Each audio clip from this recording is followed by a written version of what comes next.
Parks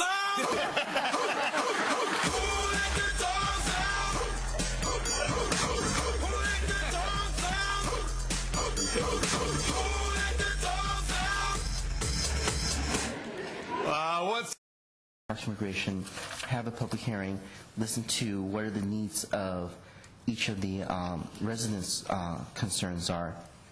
Because already you have slides that were done prior that's in our packet, Wilson Park, Portal Park, Jollyman Park, Linda Vista, etc. And there's pros and cons for each of the particular park, but wouldn't it be nice to have the public hearing and come back to the City Council and then address the budget issue? Because each park is different compared to coming back. Well, that's assuming that you are going, again, there's a fork in the decision. And in all the parks that they looked at in the city neighborhood park inventory, the only one that seemed at all suitable was Linda Vista, because there is an area there that's, it's a grassy area, it's sloped. If you're familiar with the park, it's probably, it's a lovely park, but it's not as utilized as other city parks. And there's an area there that's not committed to a playing field or committed to any other organized use that's large enough. And it was the only one they thought was of adequate size and that there was enough parking available that they would recommend it. Now, that was in 2002, but we haven't added any parks since then. Okay. To me, it seems like I would rather see the Parks and Recs Commission come back with some ideas, maybe not just one pat, here's what we want to do.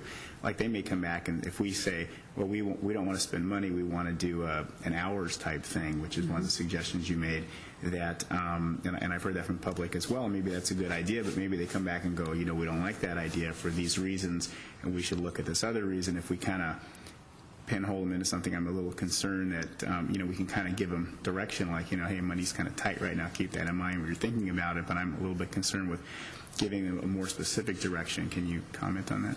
Well, my concern is I think most people would rather have, be able to just run their dog free in their neighborhood park, where they don't have to go anywhere. They can go down the block and use the park that they live closest to and allow their dog to run off leash. I think that would probably always be everybody's preference. But before we go down that road and get people excited about that option, which is the lowest cost option, I need to know from the council, or the next director and commission are going to need to know from the council, are you going to be willing to assume that liability? Because if it's an unacceptable level of liability, then there's no point in having the discussion about that. That's a big policy question. And then about 3% of the total population said they wanted a dog park. Okay. Do we know how many people use the library in Cupertino residents? Yeah, there are 34,000 Cupertino residents who have a library card, and we presume that they use it from time to time. That doesn't take into account the fact that a family might have a card, and there might be more than that. So you could probably figure 40, maybe 50, 40, 45,000 people maybe have access to the library. I've seen in the survey of the... I think some of the big ticket items that I think we need to discuss, maybe the more policy-oriented items, if you will, are whether we want off-leash to occur in an enclosed area or have it occur in any open area, and if so, what are the criteria for those open area occurrences? So, secondly, if we want off-leash to occur in a closed area, then what are the criteria for finding a suitable spot? In terms of that criteria, I think we have to look at size, and I think I heard anywhere from a half acre to 2 acres is about the maximum size we'd like to have. I think access to that site in terms of can people walk, is it readily attainable to them, or do they have to drive to it? And then if they have to drive, what is the impact on that surrounding neighborhood? And then, what is the structure of that facility? Is it grass, dirt, etc.? So the structural issues to me seem to be those that would be worked out at a Parks and Rec Commission level to give us recommendation. I think the big question is do we want off-leash possibilities to occur in our own neighborhood parks or in some specific parks, not in an enclosed structure or do we want things to be in an enclosed structure? and then the budget issues and everything else that we would entertain fall off from there. So if I can phrase the questions that way, maybe we can move through them, and certainly entertain your own. I think the Park and Rec Commission should take a look at it. Yeah, I guess I don't want to tie their hands. My personal feeling, though, is that I don't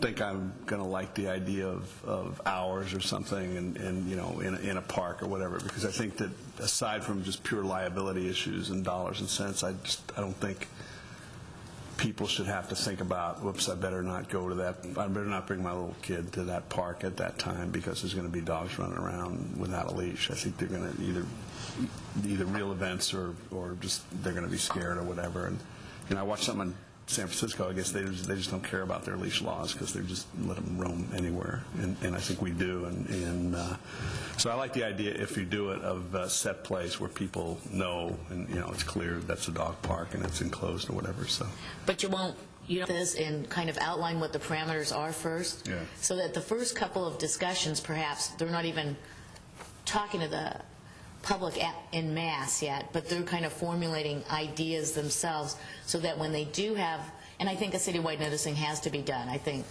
that that's really important, but I think you know, having 350 people speak at one meeting, alarmed, and from all the way to extreme alarmment to extreme happiness is going to be a challenge. But can the noticing be done when it gets to our level? I mean, you know. Sure. Yeah, there'll be some basic, if it's on an agenda, obviously, there's some notification. No, I mean, I think that's too late, personally. Yeah. Really? I think the commission should have. Including postcard?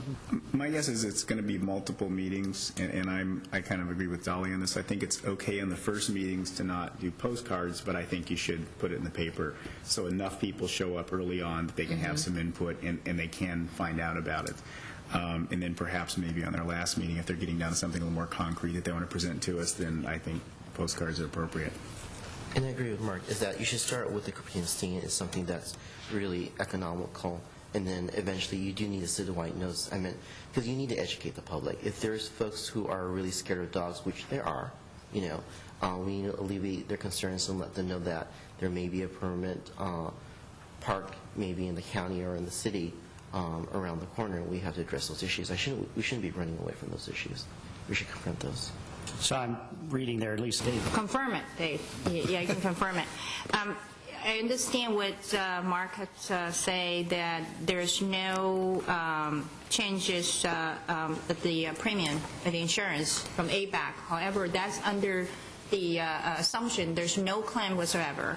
But the insurance, if you have a claim, our deductible is $250,000, and the premium will go up after that. Is that correct, Dave? Yeah, since it's a pool.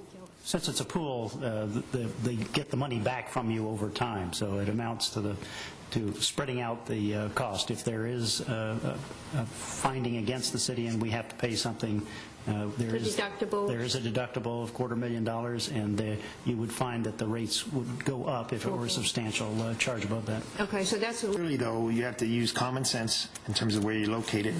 But you are correct. If a claim is filed and if it's judged to be accurate, then we would be liable for up to $250,000 out of the city, and then we're covered up to $10 million with ABAG after that.